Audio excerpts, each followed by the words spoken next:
How's it going, filmsters? I'm Katana, and welcome to ReelFlick, the new show for my trifecta of series I have for this channel. But for this one, I'm not going to be covering big budget production movies, more like indie films, or B movies, if you will. This show is definitely going to cover some movies that really don't get much attention, like big budget productions. I mean, at first, I was just going to cover some terrible movies, which I promise I will find, but also I began thinking that maybe I should also include those movies that are like secret hidden gems, like those really good movies that many people don't really know about. But to start off the series, we're going to be covering an interesting one today. Made from a company called The Asylum, they have been known to make mockbuster films. And what a mockbuster film is, well, a film that mocks the original. They made Transformers and The Avengers, and I haven't seen them, but I know that this one came out quite recently, at least at the time that it was. And from the impression, I guess they just saw the trailer and made a movie out of it. The movie I'm talking about is Suicide Squad. And this one is Sinister Squad, which has a different twist. I mean, instead of using superheroes, they're actually using fairy tale characters. And that's all I'm going to say. So, without further ado, let's begin.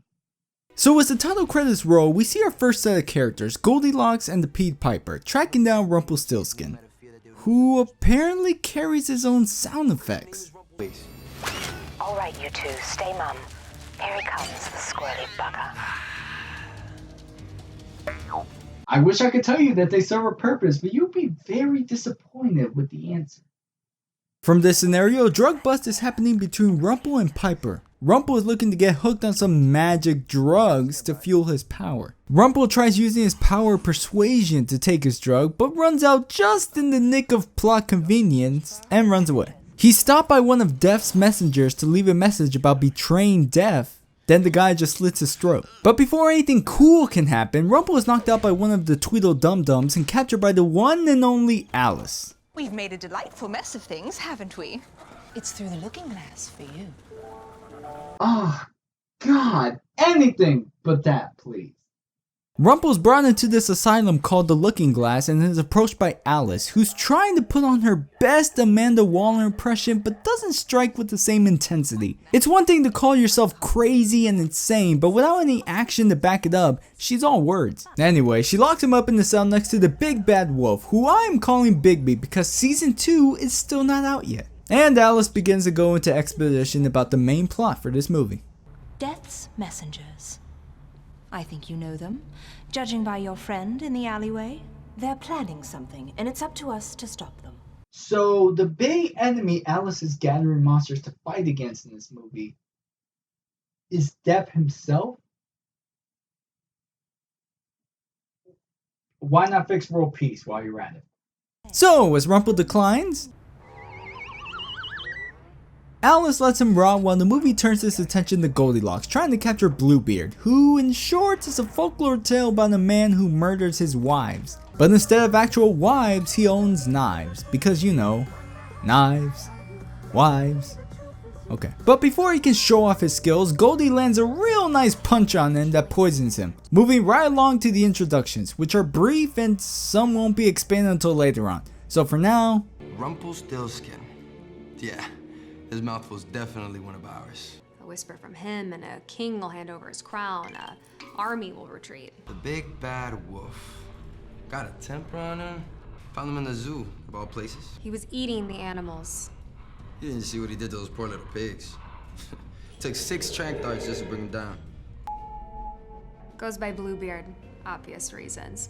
Has a set of blades he calls his wives. Somehow they make him stronger every time he kills someone. Well, since those bears didn't tear you apart, come sleep in my bed, Cody. Wow! Now I think someone's ready to settle down again.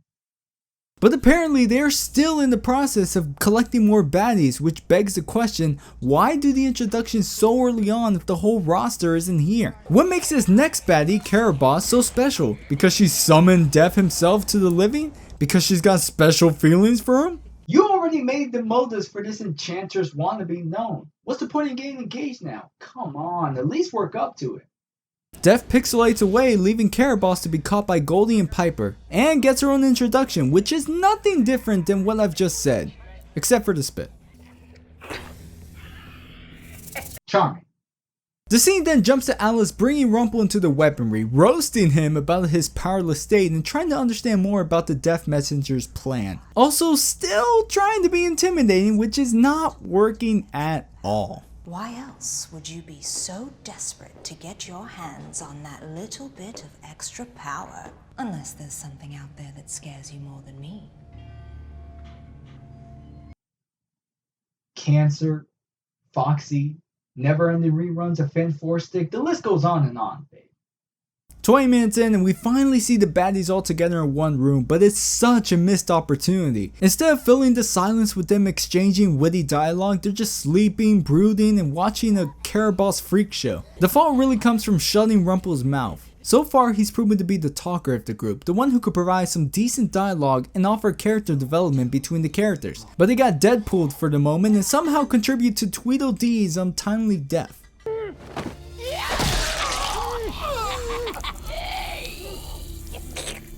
Caraboss escapes from the morgue, summoning death through one of the dead Death Messengers and wants to make him more powerful through a ritual. Meanwhile, Alice is, not surprisingly, blaming Rumple for Tweedledee's death and is so mad that she is literally stepping out of character. If I find you've kept anything from me that would have saved his life, I'll have your head. Or how about it's down the rabbit hole for you? Such an Alice thing to say, because you're not the queen. And you will never be the queen. Because the queen, for some reason, exists in this godforsaken movie.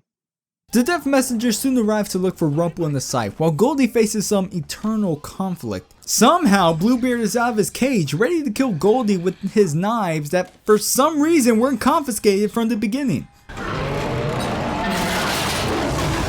He just escaped. He just escaped. He just escaped. And he's putting Bluebeard back in his cage? Why? Why save Alice? Why do anything nice if he's a villain? I'm not mad. I'm actually intrigued. See, this is why I like wolf creatures. They're so mysterious. Bigby's got a story that I am just dying to know. Returning to Rumple, he's about to be silenced before Alice shoots the messenger. She then forces him into helping her by strapping a watch bomb on his wrist, which begs even more questions of why wasn't this placed beforehand? Have they seriously been in this prison with nothing to keep them in line? One of them could literally escape anytime he wanted, and security isn't really known to be so great around here. Alice, let's be honest.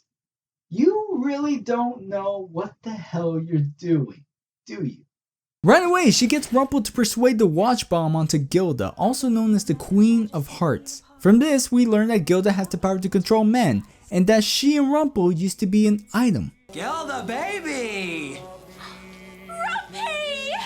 As Rumple tries to continue his persuasion, Goldie is having a moment with Bigby as he's talking about his confliction to not wanting to hurt people. There's a whole Diablo vibe coming off of this, but also Beauty and the Beast vibe at the same time. I think Goldilocks might have gotten a little too comfortable in Papa Bear's cabin.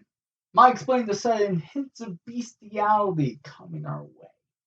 From one blossoming romance to another, we return to the Joker Harley Quinn knockoffs as Rumple is still convincing Gilda to surrender. Just watching this little exchange makes me wonder how better she will be as the fairy tale version of Amanda Waller. She's got authority, she has the power to control people, she even invented the watches! I need you to put this on. That's mine! Why Alice? Out of any other character, why Alice? Hell, this could have been the other way around. And for God's sakes, we are 35 minutes in and still recruiting. Less talking, more fighting. The baddies are grouped back together as Gilda uses her powers to control Bluebeard and his thirst for murder. Bigby doesn't need it because he's already caught on Goldie's leash. And I ask again, why weren't there any more watch bombs? What if Gilda wasn't here? Could you only find 2, Alice? Couldn't get more from the budget? That was probably the case, but still. Everyone gathers around as Rumple talks to us personally about Death's plan to use the magic mirror Rumple broke to enter the Earth realm and cause destruction. But now they have to stop Caraboss from doing her ritual, which could do the exact same thing. After everyone's been clearing the plan, it is time for the fighting scenes, which are decent at best. Ah, shit. I mean, I really don't know what I was expecting. So much talking was going on, I almost forgot this was a mockbuster of an action film. But it isn't so engaging. Piper doesn't have his magical flute, so he's just enjoying a game of Indians and cowboys. Bluebeard takes out one messenger with his wives, Bigby rips out a freaking arm and smacks it on some other guy, and Goldie goes in guns a-blazing.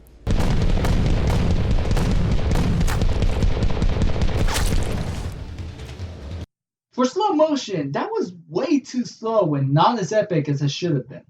She's just walking into it with a very blank stare, and apparently the process of taking cover was worthy of glorifying it with slow motion. Please, this movie is not worth slowing down. Let's try to pick up the pace now.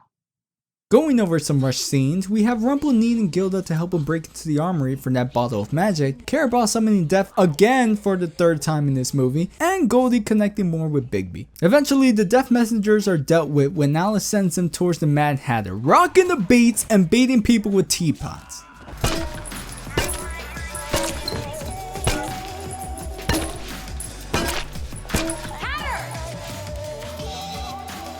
Looks like somebody won't be making it to the tea party. Everyone regroups again as Alice plans a trip for Hatter to the underworld by using Lewis C. Carroll's main source of inspiration. No better trip outside of Wonderland.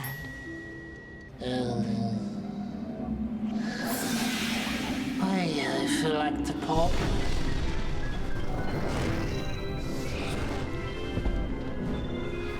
Damn!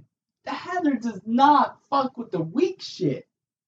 While Hatter's taking this trip, things get pretty real with Piper and Tweedledum. I don't know what the movie is trying to make me feel, especially for these side characters who don't get much screen time.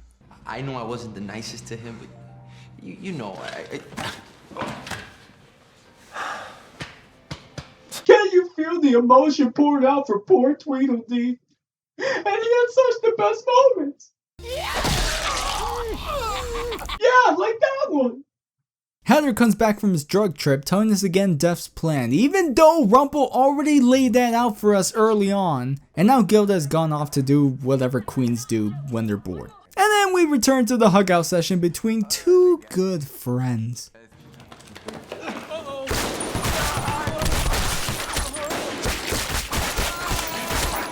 Oh god, not the other one, and I didn't finish more than the first one. This one even had fonder memories. Yeah, I don't. Piper's about to bite the dust, but Gilda comes to the rescue by blowing the brains out of the messenger in a surprisingly cool fashion. With your head. She begins to control Piper in order to open up the armory and just waltz in there. Alice is so tempted to blow her up along with the sight, but Rumple wants to try the persuasion of love again. Piper also continues his hunt for the witch, which he succeeds in doing, and Alice uses her to summon Death so they can make a deal. Forget your interest in this realm, and I'll give you Rumpelstiltskin. Then, Death finds Rumple alone, tells him what a backstabbing rabbit chaser Alice is, and offers an even bigger deal. Give me your body. I'd rather let Alice blow me up. And you get the underworld. Ruler of the underworld or keeper of the world's most obnoxious body? please. All right, you two, stay mum. Here he comes, the squirrely bugger. The old magic mirror. Pretty tough choice, I know. Rumple and Death shake on their deal, and the next scene is quite spectacular. Dare I say, it's the one scene that actually got me invested. Rumple and Gilda take up most of the movie's screen time, and their side romance is established pretty well. It wasn't rushed like all the other plot points, and I could follow along their relationship pretty smoothly. Their chemistry made up the interesting portions of the movie, and I just wish it could have stayed like that until the very end.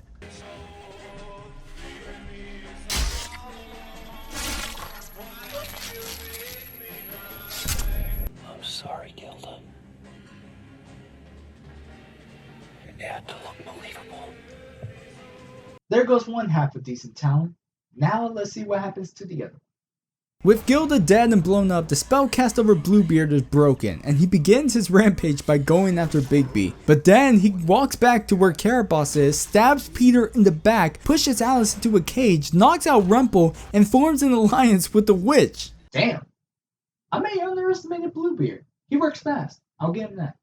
Rumple comes back with his green mask and is again visited by Death, who reveals their deal with Alice and finally gets ready for the ritual. But before all that, we need to finish up this predictable side romance.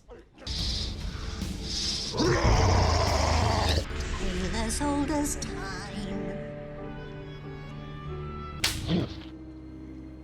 We good? We good? I think you just confused him even more. What the hell? What's taking so long? The circle must not be broken.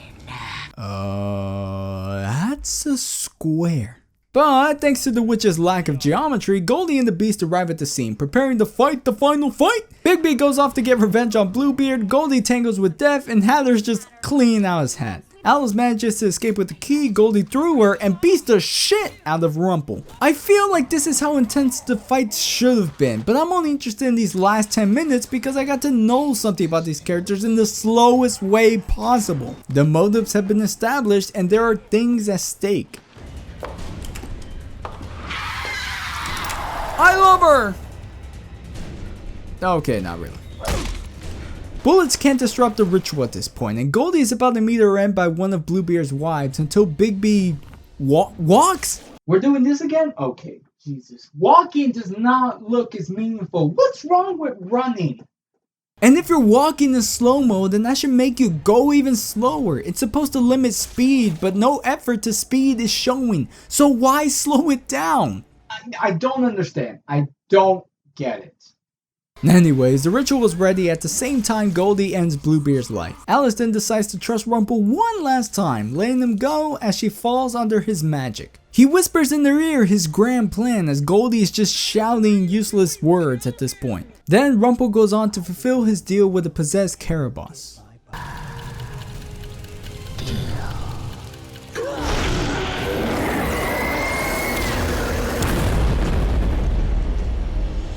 My God, those watches did not just kill someone, they erased them from fucking existence.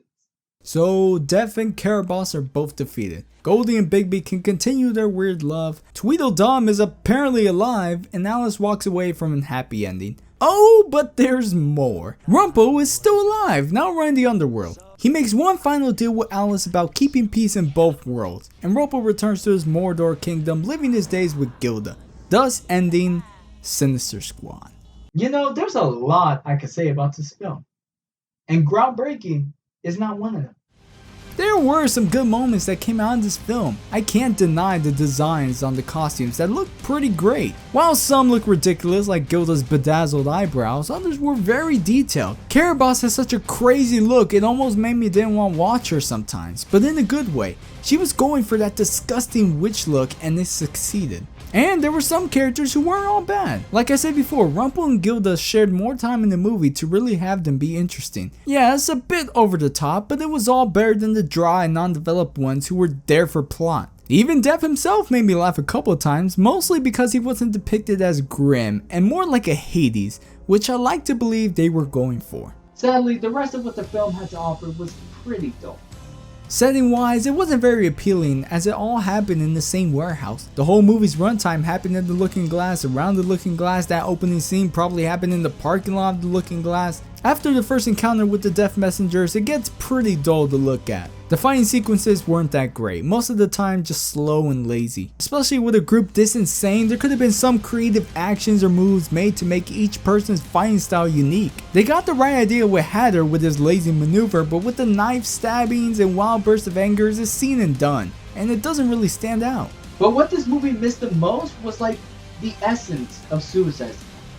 I'm no comic expert, and the only Squad movies I've seen was the live one in the DC animated movie, but in those two, I got the picture that these villains having to work together against their will was easy to understand from this storyline. Sinister Squad doesn't do this. The Squad barely ever has moments to themselves and is always separated for plot reasons. They didn't interact with one another, which was the one thing I was looking forward to. Really, when I imagine Suicide Squad, it's always been about the team. But this movie would rather focus on a tiresome and unfocused plot than have fun with these characters, just letting the audience see how they get along. Really, it was just a total letdown. Final thoughts? Once Upon a Time is now on Netflix. If you're looking for a show where fairy tale characters engage with one another, that's your go-to show. I'm not going to let this movie discourage me from checking out the other Asylum projects. I'm sure they've done better work. As for this one, I'd pass it. Anyways, those are my final thoughts on Sinister Squad. And if you've seen it yourself, talk about it in the comments down below. I'm Katana, and I'll see you all in the next review. Take care, guys.